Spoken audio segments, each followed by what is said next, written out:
সুপ্রিয় দর্শক শ্রোতা বন্ধুরা, যে যেখান থেকে এই মুহূর্তে আমাদের সাথে আছেন সকলকে অনেক অনেক প্রীতি এবং শুভেচ্ছা জানাচ্ছি। আমরা শুরু করছি আইনি তথ্য এবং পরামর্শমূলক অনুষ্ঠান আইন অঙ্গন। আপনাদের সঙ্গে রয়েছে আমি কৃষ্ণ কমল এবং আমাদের আজকের আলোচনার যিনি অতিথি হিসেবে থাকেন আমাদের সঙ্গে তিনি হচ্ছেন অ্যাডভোকেট আনিস মোস্তফা তোতন। তোতন ভাই আমাদের সঙ্গে আছেন, আপনাকে স্বাগত জানাচ্ছি আমাদের আজকের আয়োজনে। আমরা আজকে যে বিষয়টি সেটি একটু আমাদের বর্তমান সময়ে একটু খুবই আলোচিত বিষয়। বিভিন্ন জায়গাতে দেখা যায়, আর বিশেষ করে যেহেতু গাইবান্ধা এবং আমাদের পার্শ্ববর্তী আরও দুই একটি জেলাতে নদী অনেকগুলো রয়েছে এবং এই নদীটাতে উদ্দেশ্য করে মানুষরা কিন্তু বালু উত্তোলন করে থাকে এই নদীগুলোর কারণে। তো আসলে বালু উত্তোলন বিষয়ক তো একটা বিষয় থাকে, বালু মহাল বলে একটা জিনিস আমরা শুনেছি।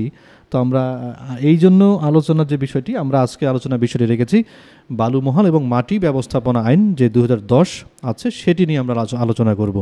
আসলে এই আইনের মাধ্যমে জানবো আসলে কোথা থেকে আমরা বালু উত্তোলন করতে পারি, মাটির ব্যবস্থাপনা কি, সেটি কীভাবে করব, এটা নিয়ে কোনো আইন আছে কিনা, এটাতে কোনো জরিমানা আছে কিনা, অথবা জেল জরিমানা কোনো উভয় দণ্ড হতে পারে কিনা, এসব বিষয় নিয়ে কিন্তু আমরা আলোচনা করব। কারণ এই গাইবান্ধা অঞ্চলে কিন্তু আমরা এই বিষয়গুলো দেখতে পাই অনেক সময়। তো যাই হোক, আমরা আলোচনায় যাচ্ছি।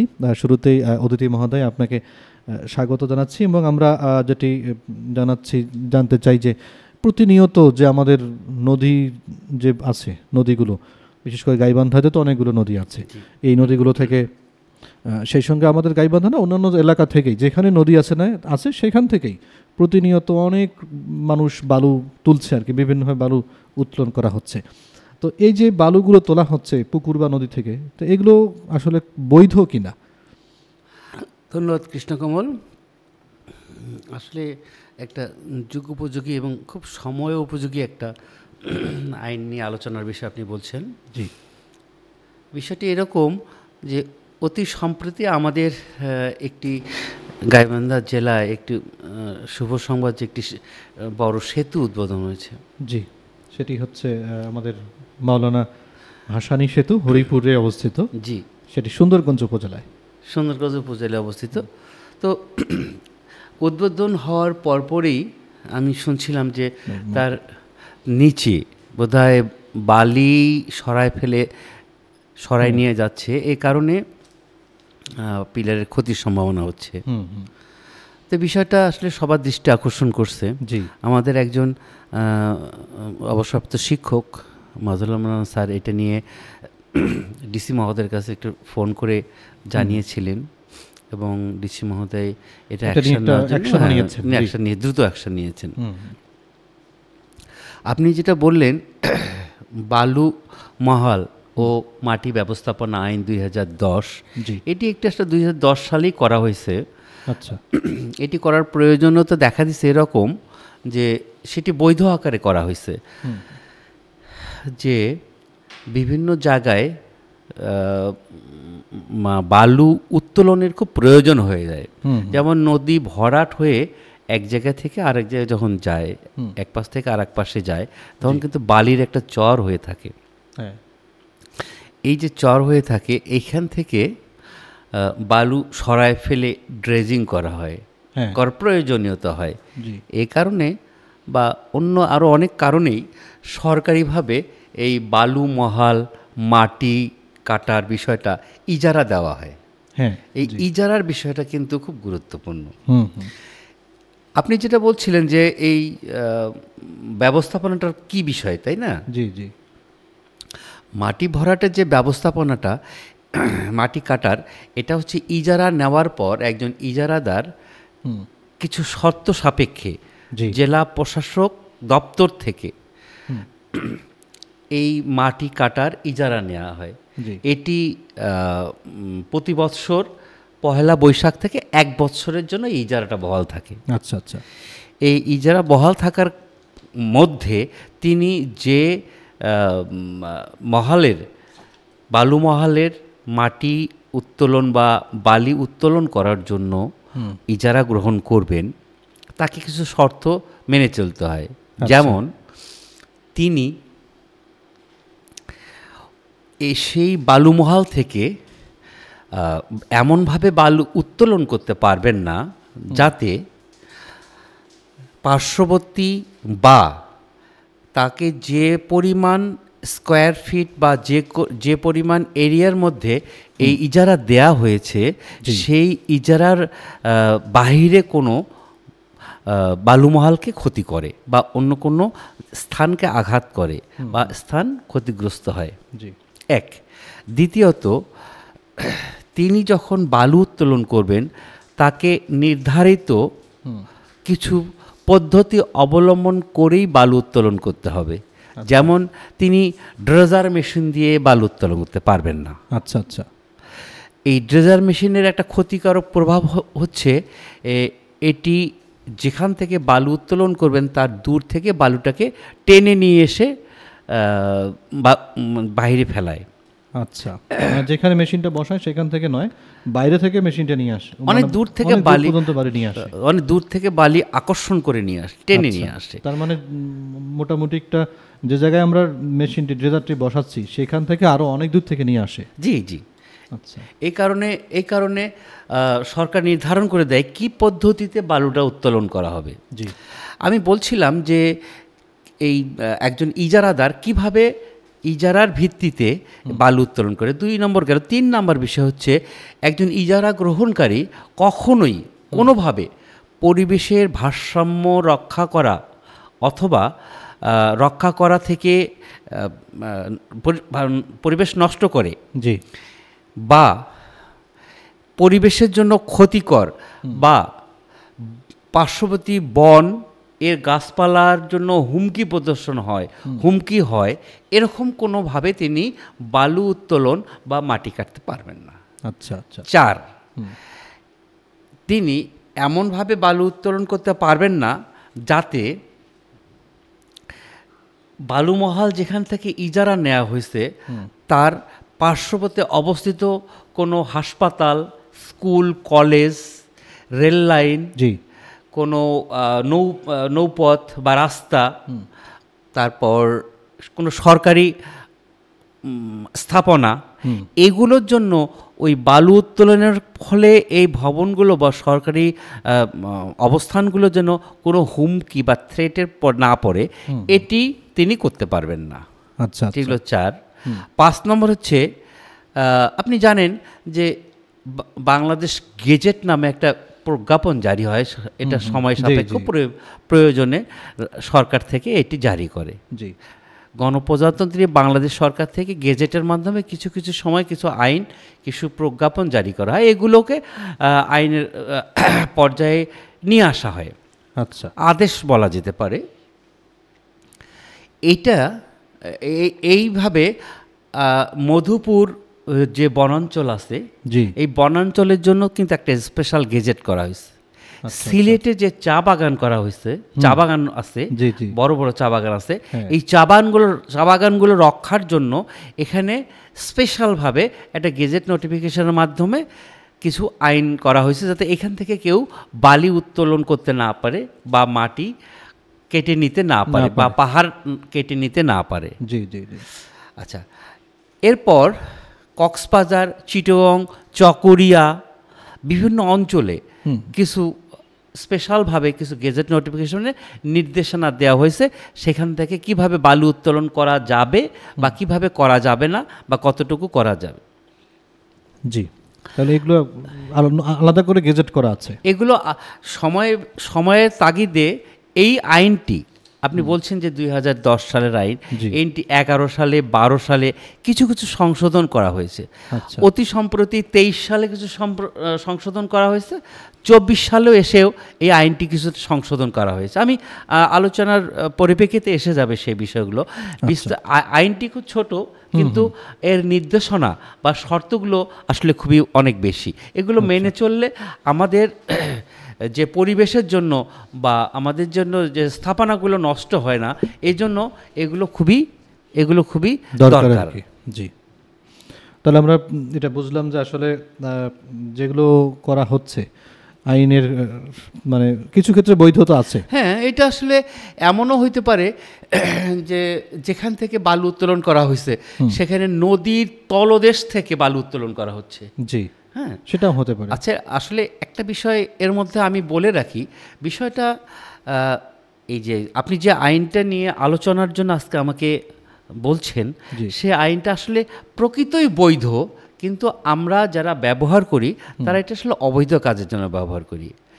আইনে কিন্তু কোথাও বলা নাই, এই যে আইনটার কথা বলছেন, এই আইনটাতে কিন্তু বৈধভাবে ইজারাদার নিয়োগ করে বালি উত্তোলন বা মাটি ভরাট, মাটি কাটা এই জায়গাগুলো দেয়া হয়। কিন্তু দেখা যাচ্ছে যে অবৈধভাবে জেলা প্রশাসকের দপ্তর থেকে প্রভাব খাটিয়ে হোক, যেভাবেই হোক, একটা আবেদন করে তার অনুমতি নিয়ে যে জায়গা থেকে আমি বালু উত্তোলন বা মাটি বা পাহাড় কাটার জন্য আমি অনুমতি নিছি, সেই পরিমাণ থেকে 10 গুণ বেশি আমি বালু উত্তোলন করছি। যখন আমি আমার সীমাবদ্ধতার মধ্যে থাকবো, আমার শর্তের মধ্যে থাকবো, ততক্ষণ পর্যন্ত এটি বৈধ। আর যখন আমি এটি অতিক্রম করে যাব বা এটিকে আমি বাইপাস করে অন্য কাজে ব্যবহার করব, অসৎ উদ্দেশ্যে ব্যবহার করব, তখন এটি অবৈধ আকার হবে। যেমন নদীর তলদেশ থেকে বালু উত্তোলন করা হচ্ছে। নদীর, আপনারা জানেন যে আপনারা সাংবাদিকতা করেন, সম্ভবত আমি কাগজে দেখেছিলাম 700 বালু মহাল আছে বাংলাদেশে। আমার মনে হয় এটি আরও বেশি হবে। এখন আমার মনে হয় 1000 ছাড়িয়ে যাবে, 1000 ছাড়িয়ে যাবে। কারণ গাইবান্ধায় আপনি দেখেন অনেক সংবাদে আসতেছে যে বালু উত্তোলন করা হচ্ছে। এটি আসলে বালু মহাল না, এটি হচ্ছে অবৈধভাবে ব্যক্তিগত জমি থেকে বালু। এখন আপনি ইচ্ছা যদি করেন যে আমার জায়গা থেকে আমি মাটি কাটবো, আমার জায়গায় আমি গর্ত করব, আমার জায়গা থেকে আমি নিচ থেকে বালু উত্তোলন করব, এটি আসলে হতে পারে না। এটি আইনের পর্যায়ে পড়ে না, এটি আইনের অধিকারের পর্যায়ে পড়ে না। কেন পড়ে না? যে আপনি যদি নদীর তলদেশ থেকে বালু উত্তোলন করেন, নদীর তলদেশে যে দেখার সাধ্য আসলে কারো নাই যে কোথা থেকে বালুটা উত্তোলন হচ্ছে। এটি কিন্তু যে সীমাবদ্ধতার মধ্যে থাকবে, পাড় থেকে বা বালি বা অন্য একটা চর থেকে বা একটা বালির স্তর জমে গেছে সেখান থেকে বালি উত্তোলন করা হবে, এটি সেই পর্যায়ে থাকে না। যখন সেখান থেকে ইজারা নেওয়া যায়, নিয়ে সেখান থেকে অনেক বেশি তারা আয় করা শুরু করে। এখন একটা বিষয় আপনি জেনে রাখবেন যে এটি নিষেধ করা হয়েছে এই কারণে, জীব বৈচিত্র্য, যেমন মাছ, প্রাণী, সমুদ্রের মধ্যে, নদীর মধ্যে অনেক প্রাণী বসবাস করে, অনেক জীব বৈচিত্র্য বসবাস করে, শ্যাওলা, গাছপালা, অনেক কিছু আছে। যখন আপনি বালি উত্তোলন করবেন, মাটি ভরাট করবেন, নদী থেকে মাটি কাটবেন, তখন কিন্তু এই জীব বৈচিত্র্যগুলো থাকবে না, আস্তে আস্তে ধ্বংসের পর্যায়ে যাবে, বিলুপ্ত হওয়ার পর্যায়ে যাবে। এই জন্য এটিকে আসলে এই আইন দ্বারা নিষেধ করা হয়েছে। আচ্ছা, তার মানে কোথা থেকে বালু তুলতে গেলে সেটি জেলা প্রশাসন থেকে অনুমতি নিতে হবে, সেই তাদের অনুমতির যে শর্ত সেই অনুপাতেই যদি তোলা হয় সেটি হচ্ছে বৈধ। আর যদি তার পরিপ্রেক্ষিতে কিছু করা হয় সেটি হচ্ছে অবৈধ। অবশ্যই। এবং আমরা মাঝে মধ্যে দেখি যে আসলে কোনো ব্যক্তি ইজারা বা কোনো কিছু অনুমোদন না নিয়েও অনেকে তুলে থাকে, এটা হয়তো তাহলে এটা আমরা অবৈধর ক্ষেত্রে যাব। এবং আপনি আরেকটা বিষয় বললেন যে কারো নিজের জমি থেকে বালু তুলছেন, নিজের জমি থেকে বা পুকুর থেকে তুলে, সেটাও করা যাবে না। হ্যাঁ, এই বিষয়ে আমি বলবো যে কথাটা বলছিলাম যে আপনার একটা জলমহল আছে, একটা পুকুর আছে, আপনার বালি উত্তোলন করা প্রয়োজন, আপনি দূর থেকে মাটি নিয়ে এসে একটা জায়গা ভরাট করা কষ্টকর। সেক্ষেত্রে আপনি জেলা প্রশাসক মহোদয়ের কাছে আবেদন ক্রমে এবং এসি ল্যান্ড বা যাকে নির্দেশ করবেন তাকে তদন্ত করে এবং রিপোর্টের ভিত্তিতে তিনি সেই পরিমাণ মাটি সেখান থেকে ভরাট করতে পারেন বা উত্তোলন করবেন। কিন্তু শর্ত থাকে যে পুকুর বা যে স্কোয়ার ফিট পর্যন্ত আপনি মাটি উত্তোলন করবেন, আপনার ব্যক্তিগত জমির কথা বলছিলাম, সেখান থেকে মাটি উত্তোলন করার জন্য আপনার অবশ্যই খেয়াল রাখতে হবে যে জমির উর্বরা শক্তি যেন নষ্ট না হয়। একটা জমি পাট, ধান, আবাদ কৃষি হচ্ছে, হঠাৎ করে দেখা যাচ্ছে সেখান থেকে ব্যক্তিগত পর্যায়ে মাটি উত্তোলন করে 1 ফিট বা 2 ফিট পর্যন্ত মাটি উত্তোলন করে নিচ্ছে, সেক্ষেত্রে কিন্তু ওই উর্বরতাটা কমে যাচ্ছে।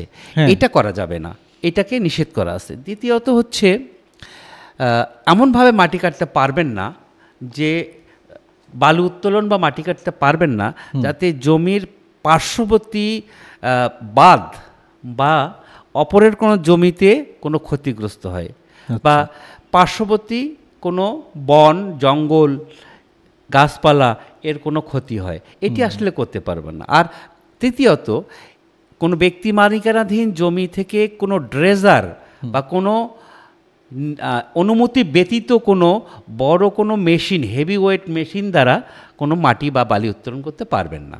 আচ্ছা আচ্ছা, এটি হচ্ছে সরকারি নির্দেশনা। ব্যক্তিগত পর্যায়ে যদি কেউ মাটি কাটে, তবে ওই যে বললাম যে অনুমতি নিয়ে আপনি আপনার প্রয়োজনটুকু মেটানোর জন্য মাটি কাটতে পারবেন, তবে এই শর্তগুলো অবশ্যই পূরণ করতে হবে। আমরা কিছু কিছু ক্ষেত্রে দেখি যে ইট ভাটায় মাঝে মধ্যে কিছু মাটি নিয়ে যাওয়া হয় এবং অনেকে তার জমির মাটিটা বিক্রি করেন। তো এটা আসলে অনুমোদন যদি না নেওয়া হয়, এটাও তো তাহলে অবৈধ হবে। অবশ্যই অবৈধ, কারণ মাটিটা যেখান থেকে আনতেছে সেখানে অবশ্যই মাটি উত্তোলন করার জন্য, কি পারপাসে উত্তোলন করতেছেন, এই ব্যবসায়িক পদ্ধতিতে, ব্যবসায়িক লাভের জন্য। ব্যবসায়িক ক্ষেত্রে কোনো মাটি বিক্রয়, কোনো বালি বিক্রয়, এটা আমার ব্যক্তিগত জমি থেকেও আমি করতে পারবো না।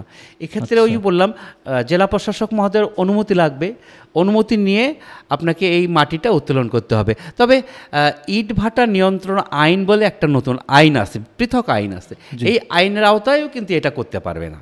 আচ্ছা, মাটি এখান থেকে সরাইতে তার মানে আমরা যেটা দেখি সেটা আসলে পুরোটাই বলা চলে একটা অবৈধভাবেই তারা এটা করে থাকে। হ্যাঁ, এটা করতে পারবে, যে এটা ফসলি জমি না, কোনো একটা বাঁশঝাড় বা কোনো একটা অন্য জমি যেখানে আবাদ কৃষি হয় না, সেখান থেকে তিনি ইচ্ছা করলে, বা এমন একটা জমি যে উঁচু নিচু হয়ে আছে, যার ফলে তিনি এখানে আবাদ কৃষি করতে পারছেন না, এই জমিটি সমান করার জন্য, ভরাট করার জন্য তিনি এই মাটি কেটে এখান থেকে সরায় নিতে পারবে। তবে অবশ্যই এক্ষেত্রে জেলা প্রশাসক মহোদয়ের অনুমতি লাগবে। জি, আমরা এটা আসলে হয়তো দর্শক শ্রোতারা আমরা আশা করছি যে আপনারা বিষয়টা বুঝতে পারবেন। কারণ আরেকটা বিষয় হচ্ছে যে আমরা আমাদের জমি থেকেই মাটি বিক্রি করছি, কিন্তু সেটি আমাদের জমির জন্য কতটুকু উপকার হচ্ছে সেটি কিন্তু আমরা খেয়াল করি না। একদিকে যেমন এটা খেয়াল করি না, জমিটাকে নষ্ট করছি, অন্যদিকে কিন্তু আমরা প্রশাসনের অনুমতি না নিয়ে যদি করে থাকি সেটা কিন্তু অবৈধ কাজ করছি আমরা, কিন্তু এটির জন্য কিন্তু যে কোনো ধরনের শাস্তি হতেই পারে। তো আমরা একটু আগাতে চাই সেটি হচ্ছে যে বালুমহলের যে ইজারার বিষয়টা আছে, এটি নেওয়া বা দেওয়ার কোনো পদ্ধতি তো অবশ্যই আছে। হ্যাঁ, অবশ্যই আছে। ইজারা নেয়া এবং ইজারা দেয়া, আপনি যখন আমি এটাকে ইজারা দেওয়ার কথা বলবো তখন এটা অবশ্যই বৈধ হিসেবে, অবশ্যই নেয়াটা তো বৈধই, যখন আমি কিছু দিব অবশ্যই এটা বৈধতার পর্যায়ে পড়বে। এখন আপনি জানবেন যে হাট বাজার ইজারা দেয়া হয়, এরকম কিন্তু একটা আইন। হ্যাঁ, অবশ্যই ইজারা তো দেয়া হয়। এটি কিন্তু প্রতি বছর 1 বৈশাখ থেকে 30 চৈত্র এটি মেয়াদ থাকে, 1 বছরের মেয়াদ। বাংলা সনে প্রত্যেকটি ইজারারে, সরকারি ইজারারে 1 বছর করে 100 মেয়াদ থাকে। এটি নির্দেশনা অন্য কিছু থাকলে হতে পারে, তবে আপাতত দৃষ্টিতে 1 বছর। এই যে বালুমহাল, এই বালুমহাল ইজারা দেওয়ার জন্য একটা টেন্ডার হবে। আচ্ছা, টেন্ডারের মাধ্যমে যারা সরকারি নির্দেশনা ফুলফিল করতে পারবেন তাদেরকে বা সেই ব্যক্তিকে বা সেই প্রতিষ্ঠানকে এই বালুমহাল ইজারা দেওয়ার নির্দেশনা বা কাগজ দেওয়া হবে, সনদ দেওয়া হবে বা অনুমতি দেওয়া হবে। যখন এটি অনুমতি তিনি পাবেন, তখন এটি থেকে বালু উত্তোলনের জন্য তিনি প্রক্রিয়া অবলম্বন করবেন 1 বছর পর্যন্ত। আচ্ছা, অবশ্যই নির্দেশনা যদি থাকে এরকম যে এখান থেকে বালু উত্তোলন করতে পারবেন, কিন্তু যে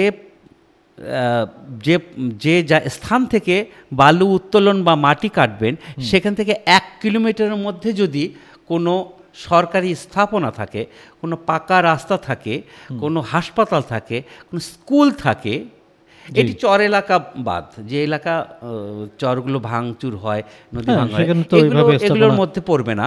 কিন্তু যে স্থানগুলো আসলে ল্যান্ড তলা বলে, এখান থেকে যদি উত্তোলন করা হয় তাহলে এখান থেকে অবশ্যই তাকে নির্দেশনা মেনে চলতে হবে যে 1 কিলোমিটারের মধ্যে কোনো সরকারি স্থাপনা থাকলে সেগুলো তাকে অবশ্যই মেনে চলতে হবে, যে সেগুলো যদি হুমকির মতো পড়ে তাহলে সেখান থেকে বালু উত্তোলন করা যাবে না। দ্বিতীয়ত, যে ব্যক্তি বা যে প্রতিষ্ঠান এই বালু উত্তোলন করবেন, বৈধভাবে বালু উত্তোলন করতে যাবেন, সেই বালু উত্তোলন করতে যাওয়ার সময় যদি সেই স্থানে কোনো রাস্তা না থাকে, তিনি ব্যক্তিগতভাবে সে রাস্তা তৈরি করবেন। অন্য কোনো ব্যক্তির রাস্তা তিনি ব্যবহার করতে, ব্যক্তি পর্যায়ে বা অন্য কোনো রাস্তা তিনি ব্যবহার করতে পারবেন না। আর যদি কোনো সরকারি পাকা রাস্তা ব্যবহার করেন, যদি তিনি বালু উত্তোলন করার সময় বা পরিবহন করার সময় বা এক জায়গা থেকে আরেক জায়গায় নেওয়ার সময় যদি ওই রাস্তার বা রাস্তার পার্শ্ববর্তী কোনো জায়গার ক্ষতিগ্রস্ত হয়, তাকে এটিকে আবার পূর্বাবস্থায় মেরামত করে দিতে হবে। এটি কিন্তু অবশ্যই তার শর্তে থাকবে। এখন যে ব্যক্তি ইজারা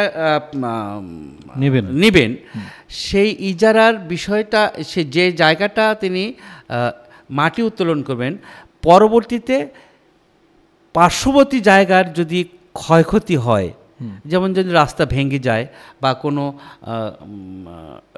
আবাসস্থল নষ্ট হয়, তাকে নিজ দায়িত্বে এটি করে দিতে হবে, মেরামত করে দিতে হবে। একজন ইজারাদার কখনোই ড্রেজার বা ভারী বা হেভি কোনো মেশিন দ্বারা বালু উত্তোলন, যে বললাম যে এক জায়গা থেকে বালু উত্তোলন করতে গেলে অনেক দূর থেকে মাটি এসে যায়, সেটা তিনি করতে পারবেন না। আর একজন ইজারাদার কখনোই তার সময়ের যে নির্ধারিত সময় থাকবে, সেই সময়ের অতিরিক্ত তিনি এই ইজারা বলবতের জন্য চেষ্টা করতে পারবেন না, বা ওইখান থেকে মাটি উত্তোলন বা ভরাট করতে পারবেন না। আর আরেকটা বিষয় আছে, তিনি কি পরিমাণ মাটি বা বালি উত্তোলন করলেন, সেই উত্তোলনটা নিয়ন্ত্রণ করার জন্য সরকারি ব্যবস্থাপনায় নির্ধারিত স্যাটেলাইটের মাধ্যমে অথবা কোনো সিসি ক্যামেরার মাধ্যমে এটি পর্যবেক্ষণ করার ব্যবস্থা রাখতে হবে। এটি ইজারাদার নিজে করবেন এবং সরকারিভাবে এটা নিয়ন্ত্রণ করা হবে। জি, তো যাই হোক, আমরা তাহলে মাঝে মধ্যে দেখতে পাই অবশ্য বালু উত্তোলনের ক্ষেত্রে যে গাড়িগুলো ব্যবহার করা হয়, বিশেষ করে আমরা এখন কাঁকড়া গাড়ি বলে থাকি, এই কারণে কিন্তু অনেক ক্ষেত্রে গ্রামের রাস্তা দিয়ে যাতায়াতের কারণে রাস্তাগুলো নষ্ট হয়ে যায়। তার মানে তারা সেখানেও বৈধভাবে কাজটা করেন না, অবৈধ সেটাও অবৈধ। তো যাই হোক, আমরা একটু, আমাদের সঙ্গে কয়েকজন আছেন, আজকে জুয়েল রানা আমাদের সঙ্গে আছেন, মুসা বক্সি জানিয়েছেন খুবই সুন্দর প্রোগ্রাম হিসেবে, মানে সেটি বলছেন। আরেকটা বিষয় আরেকজন লিখেছেন যে নিজের যদি বাড়িতে পুকুর খনন করা হয়, সেক্ষেত্রে কোনো আইন আছে কিনা, সেক্ষেত্রে প্রশাসনের অনুমতি লাগবে কিনা, নিজের জমিতে নিজে আমি পুকুর খনন করব। কৃষ্ণকমল, আমি এর আগে কয়েকটা পর্বের আগে একটা অনুষ্ঠান আমরা বলেছিলাম যে আমার জমি বাড়িতে যদি পুকুর করতে চাই, সেক্ষেত্রে আপনি বলছিলেন যে আমি এটা নতুন জানলাম, যদি গ্রাম পর্যায়ে চেয়ারম্যান সাহেব বা কোনো এলজিইডি বা জেলা প্রশাসকের কাছে অনুমতি নিতে হবে। আপনার ইচ্ছা করলে আপনি বাড়িতে ইচ্ছে মতো পুকুর করতে পারবেন না। কি পরিমাণ আপনি পুকুর করবেন, কতটুকু পুকুর করবেন, এর জন্য একটা ফি দিতে হবে। আচ্ছা, আপনার যদি যদি মনে থাকে একটু মনে আছে। তারপরে একজন যদি প্রশ্নটি করেছেন, এই জন্য একটু ইচ্ছা করলে উনি করতে পারবেন না। একজন ব্যক্তি ইচ্ছা করলে আমার বাড়িতে আমি পুকুর খনন করব, এটা করতে পারবো না। আমাকে সরকারিভাবে অনুমতি নিতে হবে জেলা প্রশাসক অথবা স্থানীয় পর্যায়ের মেয়র অথবা চেয়ারম্যান সাহেবের কাছে। আমি বাড়ি ইমারত নির্মাণ আইনের মধ্যে এটি বলেছিলাম, জি, তখন সেটি আলোচনা করেছিলাম। তো যাই হোক, আমরা ধন্যবাদ আমাদের শ্রোতা যারা শুনছেন এবং তারা প্রশ্ন করার জন্য আমরা খুবই আনন্দিত। আমরা এবারে একটু জানতে চাই যে যেহেতু ইজারার ক্ষেত্রে কিছু বৈধ অবৈধ কিছু কাজও আছে, তো অবৈধ কাজ থাকলে তো শাস্তিরও কিছু বিধান থাকে, তা আমরা একটু ওইটা শাস্তির বিধানটা একটু জানতে চাই। মানে অবৈধভাবে বালু উত্তোলন করলে, যেমনটা আমরা কিছুদিন আগেই শুনলাম যে বৃষ্টির কথা বললেন, তার পাশ থেকে এটা অবৈধভাবেই তুলছিল আর কি, তো এক্ষেত্রে তো বিধান থাকে যে তার শাস্তি কি কি হতে পারে, এটা সম্পর্কে যদি একটু জানান আমাদেরকে। ধন্যবাদ কৃষ্ণকপাল। আপনি জানবেন যে আইন যখন আসে তখন শাস্তির বিধানও আছে। এটি আসলে কি বলবো, যে আমার কাছে মনে হয়েছে যে এটি খুব একটু দুর্বল আইন, আইনটাকে আরও একটু শক্তিশালী করার প্রয়োজন ছিল। আচ্ছা, যেটি বলছিলাম যে বৈধ পর্যায়ে যদি আমি এটিকে বৈধ পর্যায়ে থাকি, তাহলে আমার কোনো শাস্তির বিধান আসবে না। কিন্তু যখনই আমি একটা অবৈধ পর্যায়ে চলে যাব, অর্থাৎ আমার শর্তের সীমাটা আমি লঙ্ঘন করে যাব, অথবা আমার যে নির্দেশনা থাকবে নির্দেশনা অমান্য করে আমি যখন অতিরিক্ত মাটি উত্তোলন বা বালি উত্তোলন করতে যাব, হ্যাঁ, তখন এটি অবৈধ পর্যায়ে পড়ে যাবে। আর এটি নিয়ন্ত্রণ করার জন্য আমাদের জেলা ম্যাজিস্ট্রেট মহোদয়ের কাছে একটা মোবাইল টিম গঠন করা আছে। জি, মোবাইল কোড বলা হয়। হ্যাঁ, যদি কোনো ইনফরমেশন বা তথ্যের ভিত্তিতে এই মোবাইল টিম জানতে পারে যে এ ধরনের কোনো ঘটনা ঘটছে, আমি এর সঙ্গে আরেকটু যোগ করি যদি অনুমতি দেন। হ্যাঁ, অবশ্যই। যেমন আপনি বলছিলেন যে আমাদের মৌলানা ভাসানী সেতু এর তলদেশ থেকে মাটি সরায় ফেলে নেওয়া হচ্ছে, শুধু তাই না, বিভিন্ন জায়গায় দেখা হচ্ছে যে বালি অবৈধভাবে উত্তোলন করা হচ্ছে। গভীর রাত্রে মেশিন দিয়ে, শ্যালো মেশিন দিয়ে বালি উত্তোলন করে ওই কাঁকড়া গাড়িতে করে নিয়ে এক জায়গা থেকে অন্য জায়গায় নেওয়া হচ্ছে। এটি অহরহ আমাদের নজরে আসছে। এগুলো সবগুলোই কিন্তু অবৈধ, এগুলোর কোনো বৈধতা নাই। কারণ জেলা প্রশাসকের দপ্তর থেকে এ ধরনের কোনো গাইবান্ধা জেলায় জলমহল নাই যে তাকে ইজারা দেওয়া হবে। যেটি ইজারা দেওয়া হবে সেই লিস্টেড তালিকা জেলা প্রশাসনের দপ্তরে আছে, তার বাহিরেও অনেক জায়গা থেকে বালি উত্তোলন করা হচ্ছে। তো যদি কোনো ব্যক্তি বা কোনো প্রতিষ্ঠান বা এরকম কোনো সংস্থা বা এরকম কোনো নির্দিষ্ট গোষ্ঠী যদি অবৈধভাবে কোনো স্থান থেকে বালু উত্তোলন করে, জলমহল নয় এমন জায়গা থেকে বালু উত্তোলন করে বা মাটি কেটে অন্য জায়গায় ভরাট করে নিয়ে যায় বা পুকুর খনন করে অন্যের ক্ষতি করে, যদি এটি জেলা প্রশাসন দপ্তরের নজরে আসে তাহলে তাৎক্ষণিকভাবে মোবাইল টিম সেখানে গিয়ে তাকে জেল জরিমানার আওতায় নিয়ে আসতে পারে। এটি 2 বছর পর্যন্ত তার জেল হতে পারে এবং 50,000 টাকা থেকে 10 লক্ষ টাকা পর্যন্ত একটা জরিমানার বিধান আছে। আমি বলছি 50,000 থেকে 10 লক্ষ টাকা। এর মানে এই অ্যামাউন্টের যে কোনো অঙ্কের এর ভিতরে জরিমানা করতে পারে এবং 2 বছর পর্যন্ত জেল বা জরিমানা করতে পারে। এটি হচ্ছে মানে তার শাস্তির ধরন দেখে সেটি হতে পারে। 10 লক্ষ টাকা আসলে কিভাবে কেন হবে তার তো নির্দিষ্ট বড় কোনো অপরাধ হয়, এরকম হয় যেমন একটা ব্রিজ ধ্বংস হয়ে যাচ্ছে, এই যে বালু উত্তোলন করার কারণে, যেমন গাইবান্ধার বড় একটা নৌ চ্যানেল ক্ষতিগ্রস্ত হচ্ছে, যে এমনভাবে বালু উত্তোলন করছে যে সেই জায়গা থেকে কোনো আর নৌপথ থাকতেছে না বা নৌ চ্যানেলটাকে সরে নিয়ে অন্য জায়গায় যাচ্ছে, তখন বড় ধরনের শাস্তি। যেমন আপনি জানবেন যে অনেক জায়গা আছে যে নদীর পার্শ্ববর্তী স্থান দিয়ে রেল লাইন চলছে, এই রেল লাইনের পাশে যদি এমনভাবে বালু উত্তোলন করা হয় তাতে রেলের ক্ষতিগ্রস্ত হতেই পারে। জানেন যে এই একটা রেলে কত যাত্রী যায়, যে কোনো সময় একটা দুর্ঘটনা ঘটতে পারে। সেই জন্য এখানে এই অপরাধের ধরনটা নিশ্চয়ই একটু বড় হবে। বুঝছি, মানে সেটি অপরাধের ধরন অনুপাতে তার শাস্তি সেটি, এবং সেটি মোবাইল কোড সেখানে কি সেই অনুপাতে তার শাস্তিটার দিয়ে থাকে। এবং শুধু শাস্তির বিধানে না, ওই যে বললাম যে এর আগে যদি কোনো ক্ষতিগ্রস্ত হয় তাহলে সেটি আবার রাস্তা মেরামত করে দিতে হবে বা সেটা পূরণ করে দিতে হবে। এই জায়গাও ওই বালু উত্তোলনের ফলে যদি আশেপাশে কোনো ক্ষতি হয় সেটি তাদেরকে মানে পূরণ করার নির্দেশ দিতে পারেন। আর এমনকি যদি এরকম হয় যে বালু উত্তোলন করার সামগ্রী ওইখানে পাওয়া গেল, মেশিন, ড্রেজার বা লোকবল বা অস্ত্রযন্ত্র, এগুলো কিন্তু সরকার বাজেয়াপ্ত করতে পারেন। এমনকি যে বালু উত্তোলন করে অন্য জায়গায় সরবরাহ করলে নিয়ে গেলেও সেই বালুটি নিয়ে এসে আবার এই জায়গাটা পূরণ করার জন্য নির্দেশনাও দিতে পারেন। আপনি জানবেন যে আমাদের যে সাদা পাথর বলে একটা জায়গা, সেই জায়গাটি কিন্তু আবার অনেকটা ভরাট হয়ে গেছে, এটা জেলা প্রশাসনের নির্দেশে। এটি একটু উদাহরণ যে পাথরগুলো এখান থেকে সরে নিয়ে গেছে, এগুলো কিন্তু আবার এই একই আইনে কিন্তু সেই পাথরগুলো নিয়ে এসে আবার ওখানে ভরাট করে দিচ্ছে এবং প্রকৃতি, জীববৈচিত্র্য, সৌন্দর্য রক্ষা করার চেষ্টা করা হচ্ছে। তো যাই হোক, আমরা অনুষ্ঠানে একদম শেষ প্রান্তে চলে এসেছি। সবশেষে শ্রোতাদের উদ্দেশ্যে যদি আপনার এই আজকের বিষয় নিয়ে বলার থাকে ছোট্ট করে যদি একটু বলেন। আমি এইটুকু বলতে চাই যে সারা বাংলাদেশে যা হোক সেটা আমাদের একার পক্ষে কন্ট্রোল করা, নিয়ন্ত্রণ করা সম্ভব হবে না, বা আমাদের জানারও সম্ভব হবে না। তবে আমরা গাইবান্ধা জেলার বসবাস করি, যদিও আপনি কুড়িগ্রাম জেলায়, হ্যাঁ, তো গাইবান্ধার সঙ্গে কুড়িগ্রাম বেশি দূরত্ব না, তো